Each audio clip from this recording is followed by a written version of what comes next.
ई दाड़े प्रभु यीशु घिरे थी नहरीन ढंढ ने किनारे रहीने बैठो। अँ एने चारे पासाए एटली खलक आवीने भेड़ी थई जी के एक बेड़ी में सड़ीने बैठो और बधाए मनक ढंढ ने किनारे ऊभा रह्या। ने घणी वातों मिसालों आलीने शीखाड़वा मांड्यो।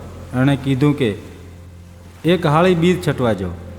बीज छट्या टाणे कोंक दाणा बना माथे पड्या जे पग हेठे कसराई जा अन पक्षी आवीने अने खाई जा। कोंक दाणा पथरीली जमीन माथे पड्या जे माटी घट हती तेमां ई जल्दी उजा भरा। जार दाड़ो नहर्यो तो ई ऊंडी पाड नाद आया थी करीने हुकाई जा। कोंक दाणा कंडेरा में पड्या अने अहींया पण कंडेरा एने वधवा ना आल्या। कोंक दाणा हदरी जमीन माथे पड्या अने उजा।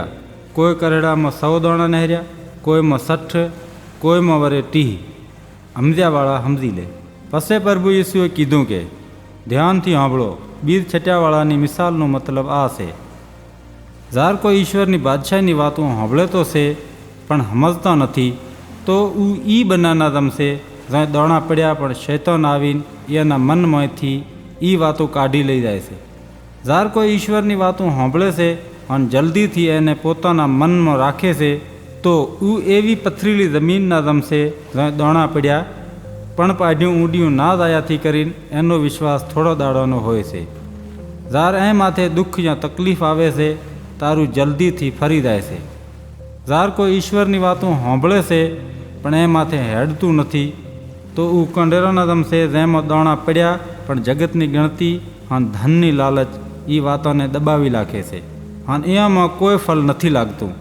जार कोई ईश्वरनी वातों सांभळे छे अने समझे छे एने फल पण लागे छे तो एवी हदरी जमीन ना जमशे जेमां दाणा पड्या अने उज्या। एमांथी कोई में 100, कोई में 60 अने कोई में 30 दाणा लागे छे।